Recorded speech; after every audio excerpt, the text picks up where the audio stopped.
científicos no Nat Geo.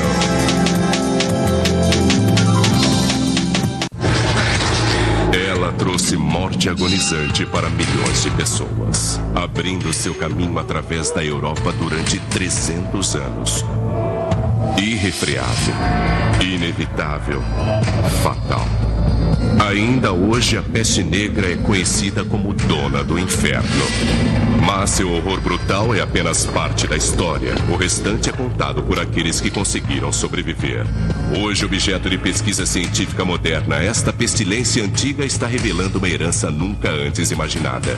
Uma herança de esperança, uma possibilidade de cura e pistas para os vivos, todas escondidas entre os enigmas da morte.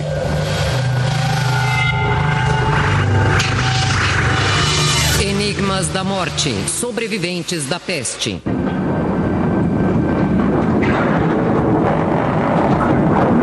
No outono de 1347, 12 galés genovesas chegaram ao porto de Messina, na Sicília. Os navios abrigavam uma carga horripilante. Cadáveres mal cheirosos espalhados pelo convés. Os poucos que ainda estavam vivos gritavam de dor, implorando a Deus o perdão de seus pecados. Os navios receberam ordem de abandonar o porto, mas já era tarde demais. Uma doença mortal já escapou para a praia. Por trás da pestilência letal escondia-se um culpado invisível, a bactéria da peste. Transmitido pelas pulgas que infestavam a pelagem de ratos, o micróbio mortal se espalhava rapidamente entre os homens. Onde os ratos chegavam, a doença os acompanhava. Rumo ao norte, ao longo das rotas de comércio, a peste negra assolou implacavelmente a Europa. Em janeiro, ela estava em Marsella. 60% da população morreu. Na primavera, chegou a Florença. 75% morreram. Depois, chegou a Paris. Chegavam histórias e cartas que falavam sobre esta terrível doença cataclísmica que estava dizimando, é isso mesmo, estava dizimando populações de outros países e outras localidades. Portanto, havia um pressentimento de que a Inglaterra, por exemplo, acabaria sendo atingida por ela. Em 1348, o primeiro carregamento letal da doença chegou na Inglaterra e logo se espalhou até Londres. Logo, os sinais horripilantes da epidemia surgiram por toda a cidade. Uma febre muito alta era seguida de uma erupção aflitiva de furúnculos negros nas axilas, pescoço e virilha, que davam nome à enfermidade, a morte negra. Se a infecção chegasse aos pulmões, ela se tornava peste pneumônica e tornava possível a transmissão da doença de pessoa a pessoa através da respiração. A vítima não tinha salvação. A morte era inevitável. Hoje, a bactéria não é menos letal. O Dr. Rick Tiball, em Portland Town, só tem permissão para lidar com a praga numa unidade isolada especialmente construída. A bactéria da peste é, com certeza, a bactéria mais perigosa que conhecemos. E, frequentemente, indivíduos expostos por 2 ou 3 dias morreram de peste pneumônica. O outro problema é que ela possui uma taxa muito alta de mortalidade, quase 100%. Quase todos que pegam esta pneumônica vão morrer. A peste era tão infecciosa e mortal que a Inglaterra medieval a via como um castigo divino. Mas oração e penitência eram inúteis. A peste continuava sua devastação implacável. Para nós, eu acho que é muito difícil entender o que significava ver a morte de 60% a 70% da população de uma localidade. A medicina medieval e renascentista era rudimentar. Não havia cura para as enfermidades, havia apenas tentativas de evitar doenças. Assim, o medo da peste é um medo absoluto. Se você pega, você morre. A peste continuou fazendo suas visitas mortais indiscriminadamente nos 300 anos seguintes, antes de novamente desaparecer misteriosamente. No ápice da pandemia na Inglaterra, uma estratégia foi criada na tentativa de limitar a expansão da doença. A quarentena. As pessoas eram trancadas por 40 dias com o resto de sua família. Vigias cuidavam para que não fugissem. Portas e janelas eram trancadas com cadeados e, se necessário, enfermeiras ofereciam seus cuidados para suprir as necessidades básicas da vida humana. Isto significa que doentes e sãos eram trancados juntos, às vezes em circunstâncias fétidas, por um longo tempo. Era, sem dúvida, uma sentença de morte. Depois de 40 dias de exposição à pestilência mortal, não se esperava que alguém saísse vivo. Mas qual era o destino dessas pessoas trancadas em casa junto com a peste? O historiador especialista em peste Justin Champion descobriu pistas escondidas em arquivos londrinos que o convenceram de que houve, na verdade, sobreviventes. Ele comparou os registros sobre a peste com atestados de óbito para ver, na verdade, quantas pessoas morreram de peste em cada residência. Suas descobertas se transformaram num marco na pesquisa sobre a peste. Em toda Londres, ele encontrou focos de resistência. O fato intrigante é que o número de pessoas que contraíram a doença é muito maior do que o número de mortos. As imagens de Londres durante a mobilização, grama crescendo entre as pedras de pavimentação, mostram que existe uma doença difundida e não uma mortalidade difundida em imediato. Assim, temos o problema imponderável de muitas pessoas contraindo a doença com uma alta proporção de mortalidade, mas também de pessoas que sobreviveram, mesmo tendo experimentado daquela doença. Se alguns indivíduos sobreviveram à quarentena, o que os tornou tão especiais a ponto de resistirem à doença mais infecciosa e mortal do mundo? O Dr. Stephen O'Brien decidiu que iria descobrir isso.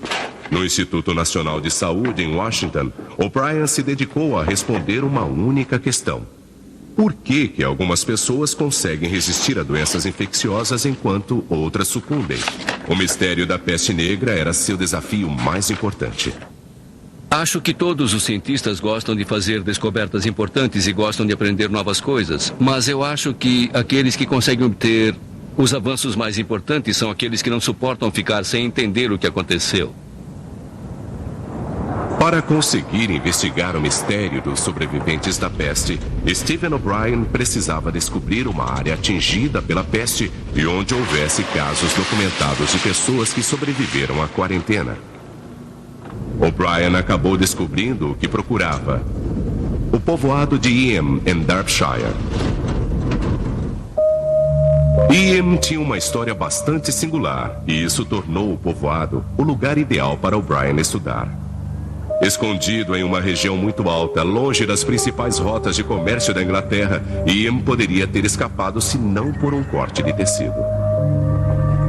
Em setembro de 1665, quando a peste tinha voltado a Londres violentamente, um pacote chegou em Eyam. Era uma encomenda para o alfaiate e continha tecido de um distribuidor em Londres. As pulgas que vieram com o tecido trouxeram a bactéria da pandemia mortal. Durante a preparação, ele provavelmente sacudiu o tecido. Vícaro, o homem que fez esse trabalho, foi picado e logo surgiram marcas vermelhas em suas mãos. Ele não percebeu e ninguém na época diria que aquelas marcas vermelhas em seu punho eram fatais e que ele estaria morto em poucos dias. Não demorou muito até que outras mortes se seguissem e os aldeões perceberam sua sina. A peste havia chegado a Eyam. A taxa de mortalidade logo começou a subir. Não havia assistência médica no vilarejo, não havia farmacêuticos ou enfermeiras. E as pessoas ficaram completamente desnorteadas. A única pessoa que poderia ajudá-las era o padre local. Elas pediam ajuda a ele. O padre local era William Mompesson. Ele logo percebeu que Eyam estava condenada, mas ainda havia a chance de se evitar que a peste se espalhasse pelos vilarejos vizinhos. Ele ordenou que o povoado ficasse em quarentena. E o choque deve ter sido terrível quando eles souberam disso, porque perceberam que se aceitassem a quarentena seriam isolados e se não morressem da peste, era provável que morressem de fome. O problema foi resolvido pelo conde de Devonshire, que morava em Chatsworth House, a poucos quilômetros dali. Ele concordou em fornecer os suprimentos necessários. Essa foi uma das histórias mais dramáticas da época da peste. A comida era entregue num local isolado nas cercanias da aldeia marcado com uma pedra, na esperança de que, isolando Ian, os vilarejos vizinhos ficariam a salvo. Os habitantes condenados deixavam as moedas que tinham lavadas em vinagre para pagar pela comida. Vai, depressa, vai! E a ironia do fato é que muitos dos pobres diabos que morreram com mais comida em suas barrigas do que já tinham tido em tempos mais felizes. Passaram-se semanas, depois meses. Imaginava-se que todos em Ian iriam morrer.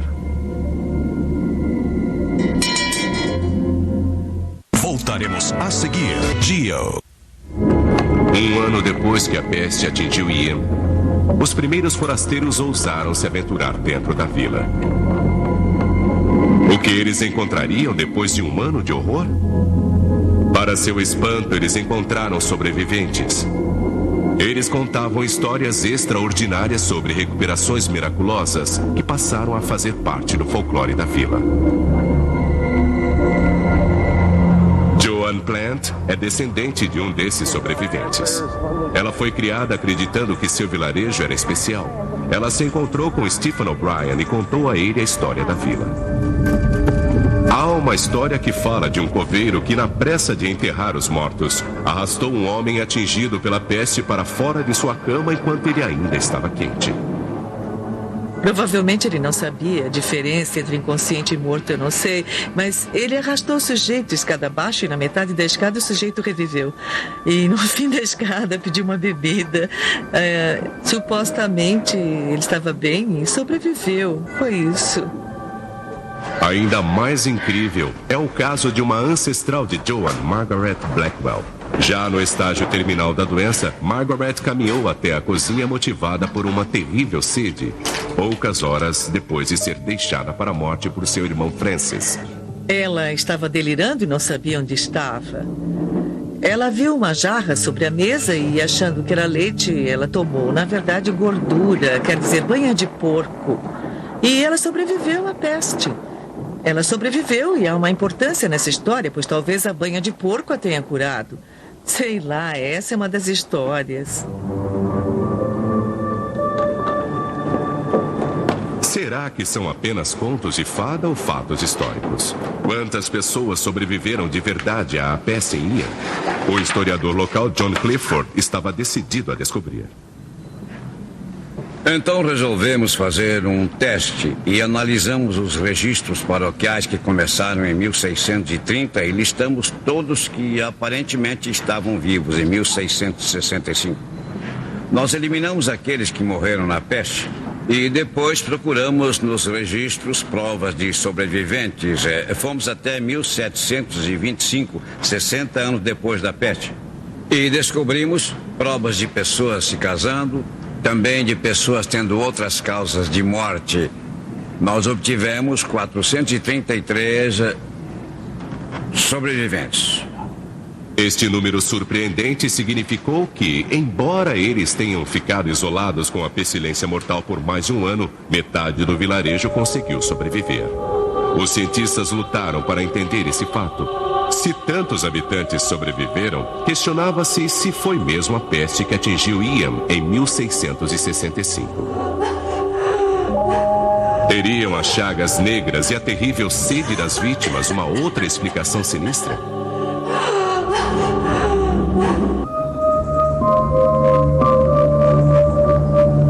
No vilarejo de Ian, em Derbyshire, há séculos conta-se histórias da extraordinária resistência que seu povo tem em relação à mais mortal das doenças, a peste. Mas hoje há dúvidas. Será que pode ter sido uma doença menos virulenta que atingiu esta calma localidade rural em 1665? Havia uma doença que mostrava sintomas muito similares aos da peste, o antraz. Tony Hart, especialista em antraz, acredita que as duas podem ser facilmente confundidas. O antraz é uma infecção que é transmitida ao homem pelos animais. Ela produz um caroço vermelho que coça muito e esse caroço vermelho evolui para bolhas e essas bolhas se juntam produzindo uma úlcera e no ápice da doença surge uma crosta negra. Daí o nome antraz, que significa negro. Será que não foram pulgas e sim esporos de antraz que vieram no pacote de tecido entregue ao alfaiate? Será que os habitantes locais confundiram as duas? O antraz pode ter se espalhado rapidamente pelas fazendas de Derbyshire. Ao contrário da peste, as bolhas de antraz são raramente fatais aos humanos. Se foi antraz que atingiu Ian, o mistério da alta taxa de sobrevivência estaria solucionado. Só havia uma maneira de se provar isso. O antraz era fatal para as ovelhas e vacas, assim elas teriam sido dizimadas. John Clifford examinou os registros do vilarejo para ver se algum animal sobreviveu. As pessoas deixaram testamentos nos quais se referiam à maneira como gostaria de dispor de seu gado. Depois, se analisarmos todos os bens que foram divulgados e havia listas consideráveis de gado, se fosse antraz, as primeiras vítimas teriam sido esses animais. Sem indícios de gado morto, a teoria do antraz teve de ser eliminada. Os relatos sobre inchaços negros no corpo, febre e sede extrema das vítimas não deixaram dúvidas. Só pode ter sido a peste que assolou Ian em 1665.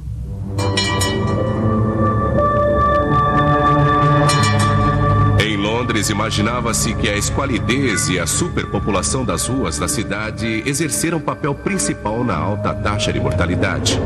Será que a taxa de mortalidade era menor no interior, onde as condições de vida não eram tão densas?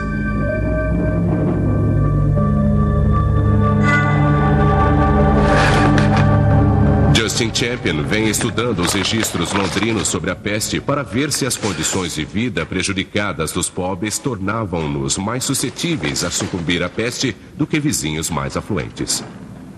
Fizemos isso usando vários softwares de cruzamento de dados, combinando registros de taxação que nos deram uma descrição bastante precisa sobre a opulência dos lares individuais por toda Londres e ligando os registros de óbitos. Então conseguimos traçar a incidência de mortes tanto em termos de situação social quanto de situação espacial pela cidade. Assim, de certa forma, estamos fazendo mapas da morte. Os resultados mostram que pobreza, falta de higiene e superpopulação eram irrelevantes. A morte atingia a todos igualmente. A localização rural de Ian, com seu espaço de moradia maior, não é um fator que possa ter detido a dispersão da peste. Então, o que pode explicar a taxa de sobrevivência em Ian? Os registros mostraram que, além de casos de recuperação estranha, algumas pessoas nunca ficaram doentes, apesar da exposição constante à bactéria da peste. Um desses casos foi o de Elizabeth Hancock. Os Hancocks moravam nos limites da aldeia e conseguiram ficar longe da infecção por alguns meses. Então, em agosto de 1666, as reveladoras bolhas surgiram no filho mais jovem, John. Dias depois, sua irmã, Alice, também foi atingida pela doença. A mãe deles, Elizabeth, cuidou deles inutilmente. Elizabeth foi levando os cadáveres de um filho após o outro até um pequeno cemitério numa colina atrás de sua casa. Ao todo, ela enterrou 6 filhos e seu marido em apenas uma semana. As sepulturas dos filhos de Elizabeth ainda estão na colina perto de Ian. Apesar do contato diário com o micróbio infeccioso, Elizabeth nunca contraiu a doença. Ainda mais extraordinária foi a história de Marshall Howe.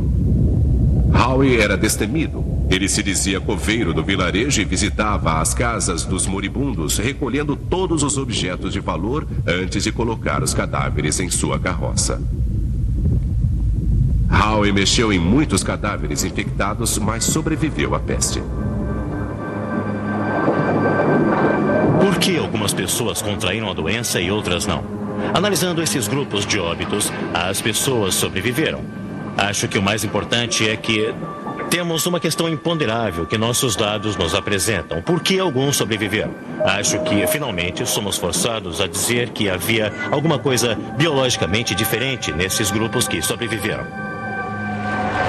Stephen O'Brien ficou curioso em saber se havia realmente algo biologicamente diferente nessas pessoas. Foi por isso que ele teve de ir a IEM. Uma das coisas que são complicadas quando estudamos doenças infecciosas em grandes populações é que pessoas diferentes têm reações diferentes. Nem todo mundo fica doente e nem todo mundo morre. E cada doença é um pouco diferente. E a explicação para isso é frequentemente suposta como sendo nutricional, ambiental ou de imunidade natural. Porém, hoje estamos começando a descobrir que mais e mais as diferenças nas reações, principalmente em relação às doenças infecciosas, têm a ver com genes que os indivíduos carregam consigo. O palpite de O'Brien era que os sobreviventes de IEM tinham sido protegidos por sua composição genética. Se foram, esses genes podem ter sido passados para as gerações seguintes. Os descendentes dos sobreviventes da peste jazem no cemitério de IEM. Os mesmos nomes aparecem várias vezes. Os Hancocks, os Furnaces, os Blackwells. Joan Plant mostrou a Stephen O'Brien as sepulturas que ligam sua família aos anos da peste. Meu sobrenome de solteiro é Harling e o nome de minha mãe era Furnace. Assim, meus ancestrais são da família Furnace e eles estão aqui. Este é um dos meus ancestrais. Seus bisavós estão aqui? Isso mesmo. E aqui estão meus ancestrais diretos, George Furnace e sua esposa Emma, e eu sou descendente da família Furners. Minha mãe e meus avós eram Furners. Sim, esses dois túmulos são da minha família. Bem, a população de IEM é uma excelente oportunidade de ver o que é uma experiência de história natural para entendermos a interação entre a peste e a resistência genética. Na verdade, todos foram expostos ao bacilo da peste e uma fração enorme deles morreu em consequência dela. Os poucos sobreviventes que surgiram depois casaram entre si e deixaram uma herança, por assim dizer, de descendentes. E analisando seus genes, nós imaginamos se conseguiremos descobrir o gene que causou a resistência à epidemia. Um grande número de descendentes ainda moram em IEM, o que significa ouro em pó para O'Brien. Porém, para conseguir provar esta teoria, ele terá de convencer os habitantes a participarem de uma experiência extraordinária. Voltaremos a seguir com Assassinos Microscópicos no Nat Geo. As pessoas de IEM, um vilarejo em Derbyshire, frustraram historiadores e cientistas com sua misteriosa resistência à pandemia de 1665. O geneticista Stephen O'Brien decidiu pôr o vilarejo sob o microscópio para descobrir se a resposta para o mistério poderia ser encontrada nos genes e seus descendentes. Os habitantes locais foram convidados a esfregar uma mecha dentro de suas bochechas para fornecer uma amostra de seu DNA que poderia ser examinado em busca de indícios de genes protetores. Havia um gene que O'Brien esperava analisar. Era um membro mutante da família de genes que ocupava lugar de destaque na luta de nossos corpos contra as doenças. Seu nome, Delta 32. O'Brien queria examiná-lo para ver se ele apresentava resistência contra o micróbio da peste.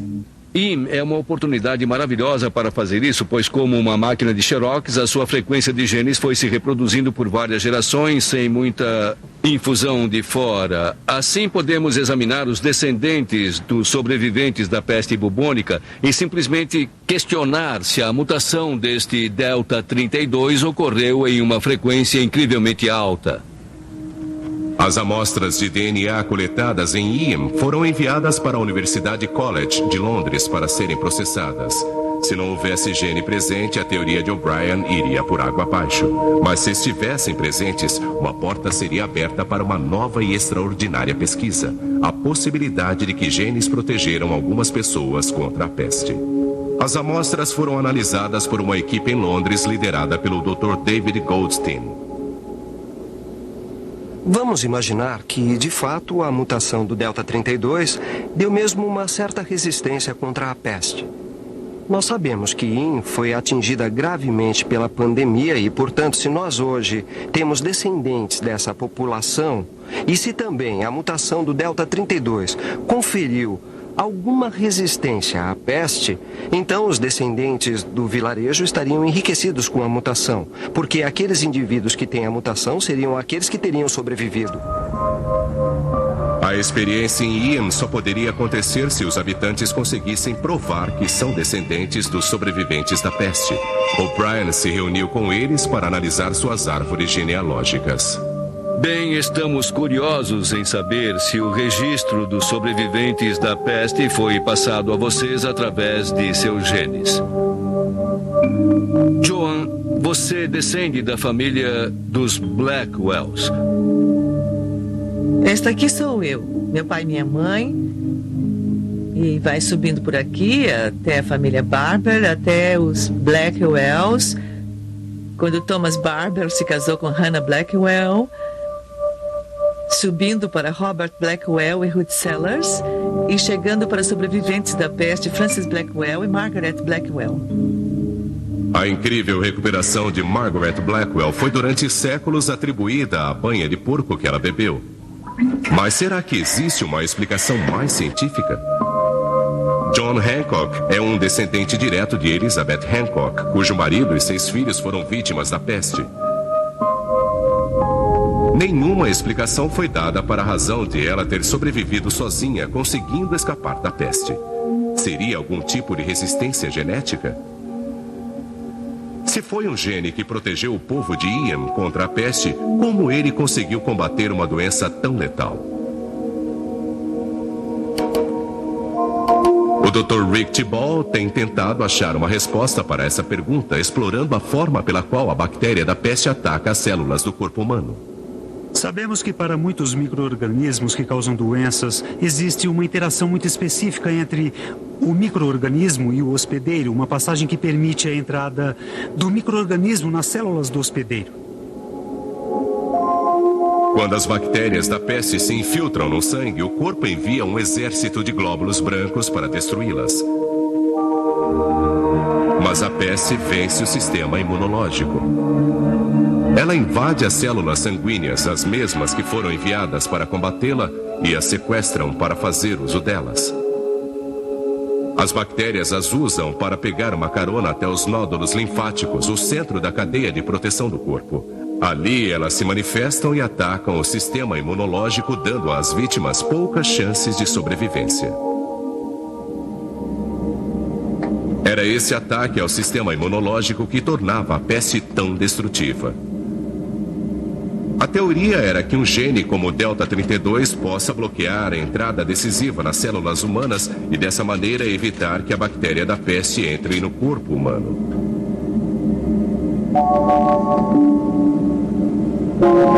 Três semanas depois que as amostras foram colhidas em Ian, os primeiros resultados começaram a chegar. Existe um indício claro do Delta 32. Estes aqui são os traços de IN que aparecem aqui em cima, bem aqui. E isso funciona quando nos concentramos em uma parte em especial do gene. E aqui, você pode ver um indivíduo com 2 cópias da mutação Delta 32. Você compreendeu tudo? No total, o gene estava presente em mais de 14% dos descendentes de Ian. A suspeita de O'Brien foi comprovada. O gene Delta 32 era claramente visível em Ian. Mas qual era a importância desses 14%? E será que isso seria uma herança da peste? A única maneira de se descobrir era comparar os resultados de Ian com outras áreas.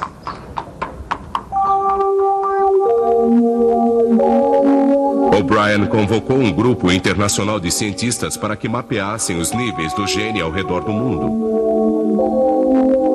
Quando os resultados começaram a chegar, uma revelação extraordinária surgiu. Ele examinou dados da África e do Oriente Médio. Não havia delta 32 algum.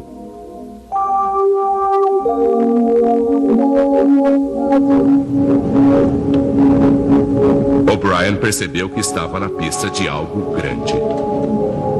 Quando você consegue um rastro que você fareja como se fosse um cão de caça, quanto mais próximo você fica, quase dá para sentir o gosto da resposta que está se aproximando. E quando começamos a desvendar os segredos por trás do Delta 32, nós nos convencemos de que havia uma resposta, e eu queria muito ser a pessoa que estava presente quando descobríssemos o que aconteceu. Ao completar sua pesquisa mundial sobre o gene, O'Brien fez uma descoberta emocionante.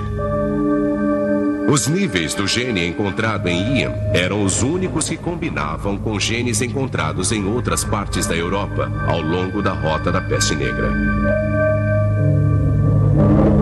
Mutações como o do Delta 32 são basicamente erros genéticos que desaparecem, salvo quando dão às pessoas uma vantagem na sobrevivência. Para os níveis do gene serem tão altos quanto eram através da Europa, essa vantagem devia ser incrível.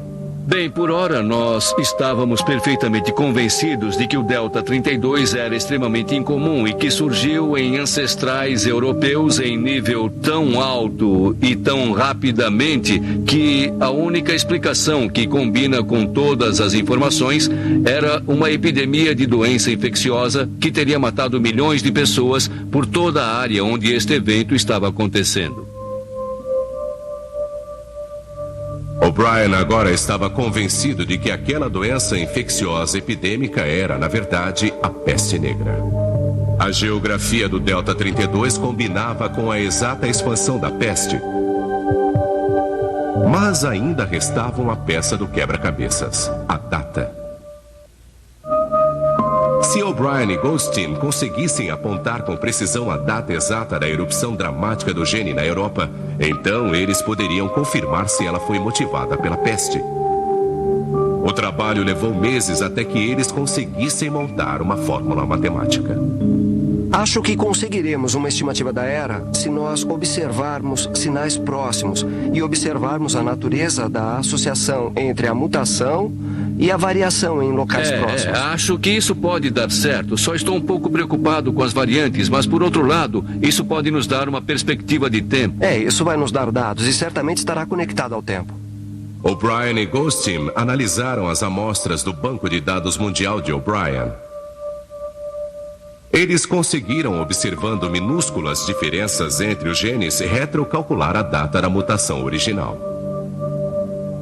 Eles descobriram que o gene explodiu na população europeia há aproximadamente 700 anos, exatamente a mesma época em que a peste negra chegou à Europa. O quebra-cabeças estava completo, a data batia. O mistério daqueles que tinham se livrado de seus lares atingidos pela peste agora tinha uma explicação. Todos os indícios apontavam para um gene mutante, o Delta 32, para explicar o misterioso mecanismo que evitou que a bactéria da peste penetrasse a célula humana. Mas ainda havia mais um enigma. Muitos em Ian tinham resistido completamente à peste. Se o gene bloqueou mesmo a bactéria da peste, então por que algumas pessoas ficaram doentes até um estágio em que conseguiram se recuperar? Havia uma explicação intrigante. Elizabeth Hancock não chegou a contrair a peste, mesmo tendo sido exposta constantemente à infecção. Para conseguir bloquear completamente a bactéria letal, ela devia possuir 2 cópias do gene protetor, um herdado de sua mãe e outro de seu pai. Mas o que aconteceu às pessoas que só herdaram uma cópia do gene? Margaret Blackwell contraiu a peste, mas se recuperou.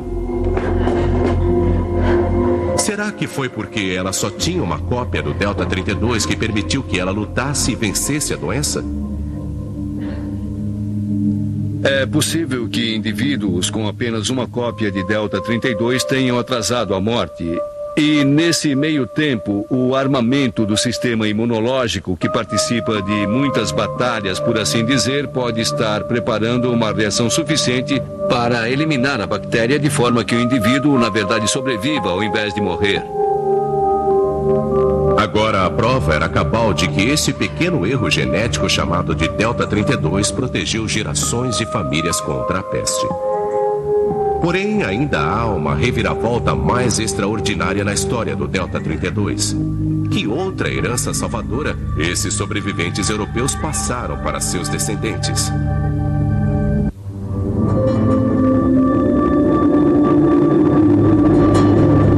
Todos os indícios mostram que esse gene especial protegeu muitos de nossos antepassados europeus da doença mais mortal do mundo, a peste. Se isso for verdade, então os sobreviventes terão passado em sua linhagem de sangue uma habilidade única de lutar contra doenças. Será que esse gene nos está ajudando a combater novas infecções?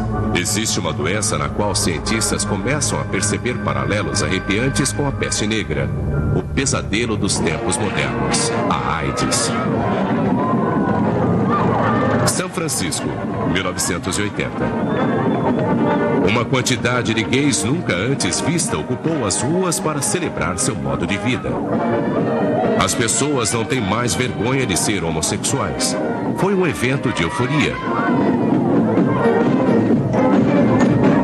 E no meio da multidão estava Stephen Crow. Havia mais homossexuais, havia mais gente, porque era a geração da explosão populacional do pós-guerra e foi uma chance de nos expressarmos e, em parte, era uma expressão sexual. Então, de certa forma, foi hedonista. Nós tínhamos música, discotecas, drogas e podíamos dançar a noite toda e transar o dia todo.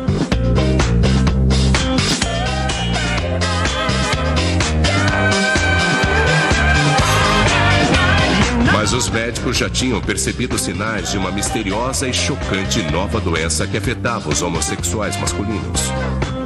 Bolhas roxo-escuras apareciam na pele, os nódulos linfáticos inchavam, algo sinistro havia aparecido.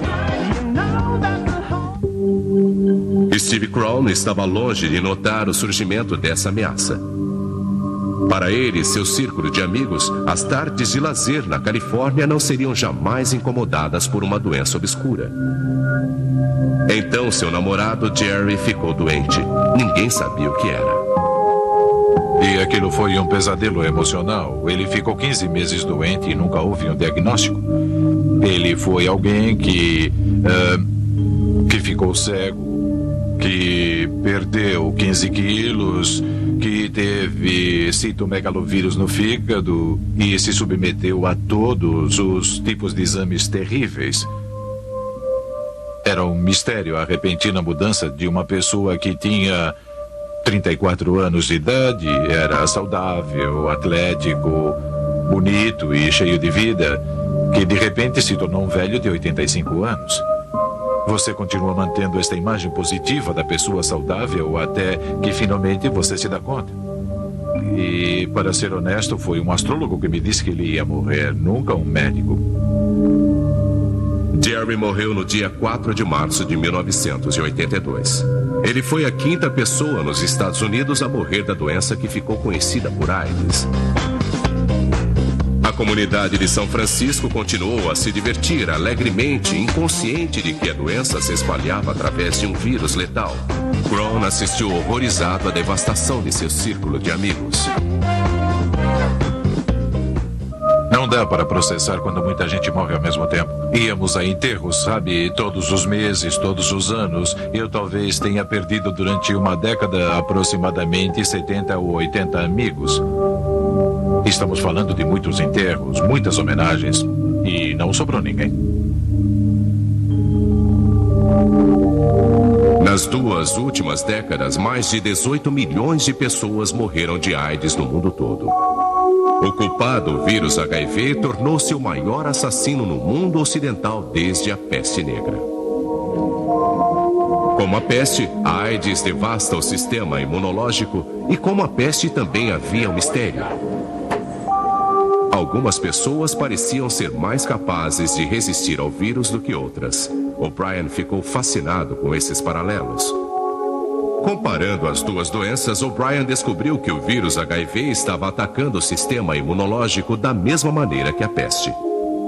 Ele atingia os glóbulos brancos, as mesmas células enviadas para combatê-lo. Uma vez dentro da célula, o vírus pode acabar com a reação imunológica do corpo. A bactéria que causava a peste atacava especificamente as mesmas células que o HIV penetra. Assim, essas conexões são indiretas, mas elas são muito similares à descoberta de 2 tipos de assassinatos parecidos que aconteceram em uma pequena cidade da Pensilvânia ao mesmo tempo e imaginar se não foi a mesma pessoa que cometeu os crimes. Voltaremos a seguir com Assassinos Microscópicos no Nat Geo. O mistério não teria sido solucionado se não fosse por Steve Kroll.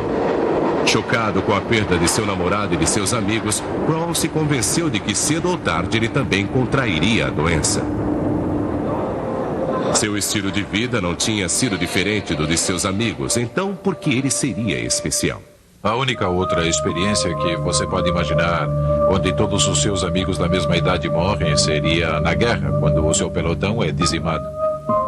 Meu pensamento era que eu acabaria contraindo e morrendo de AIDS. Mas, extraordinariamente, Kroll não pegou AIDS.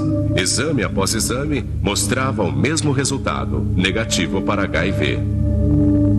Quando eu mencionava minha condição a um parente em alguma festa ou em alguma reunião de família, as pessoas sempre sugeriam que eu me deixasse ser estudado. Eles estudam crianças quando descobrem que todos na família têm uma doença e só aquela criança não tem.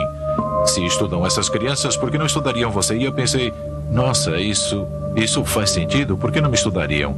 Isso me incentivou a fazer novamente uma série de telefonemas para médicos para ver se havia algum ensaio sobre isso. Não havia. Eu liguei para muita gente. Não havia nenhuma experiência, porque é um número que você pode ligar sobre o HIV. Não havia ninguém estudando o HIV negativo. Até eu encontrar o Bill Paxton. O Centro de Pesquisa sobre AIDS Aaron Diamond, em Nova York, permitiu que Bill Paxton tentasse uma nova experiência. Sua ideia era analisar o sangue de pessoas que corriam sério risco de pegar o HIV, mas nunca contraíram a doença, e ver se isso podia lhe dar alguma dica de como o vírus funcionava.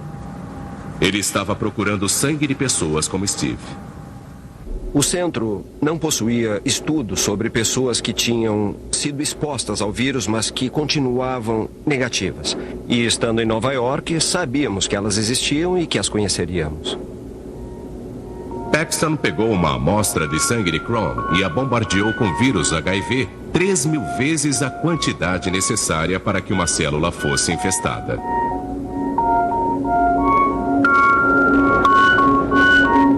Uma coisa incrível aconteceu. Apesar da dose maciça de HIV, as células de Steve não ficaram infestadas. Os tons de vermelho nos frascos indicam a atividade viral. E como é possível ver aqui, esses indivíduos têm produção viral e depois chegamos aos glóbulos brancos de Steve e vemos que não há vermelho. Aquelas células continuam brancas, sugerindo que não há atividade viral. Paxton imaginou que tivesse cometido um erro. Achamos que talvez tivéssemos infectado a cultura com bactérias ou outra coisa e voltamos a Steve. Mas novamente o resultado foi o mesmo. Voltamos de novo e novamente o mesmo resultado. Algo bloqueava a entrada do vírus nas células de Steve.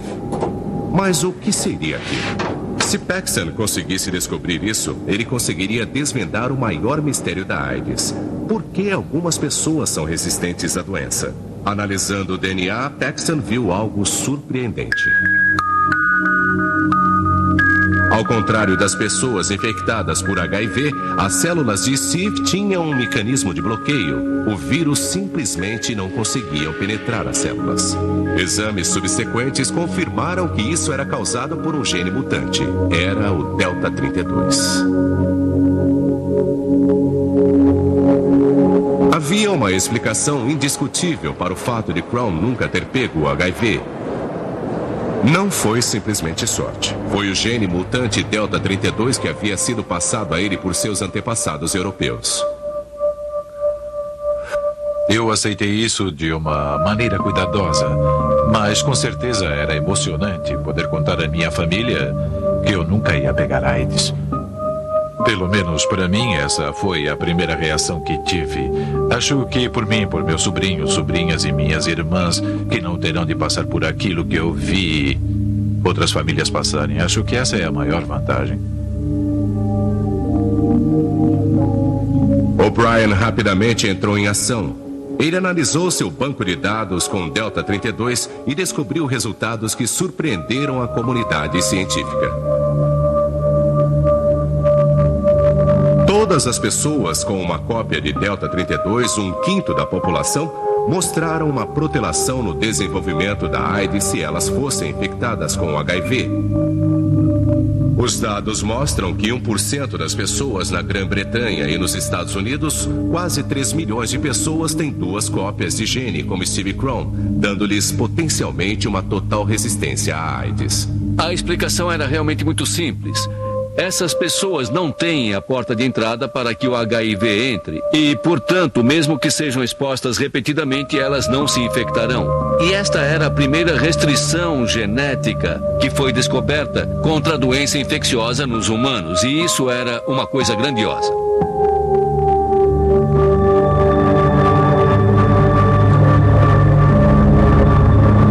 Ao desvendar o mistério dos sobreviventes da peste, O'Brien tinha resolvido um quebra-cabeças ainda maior.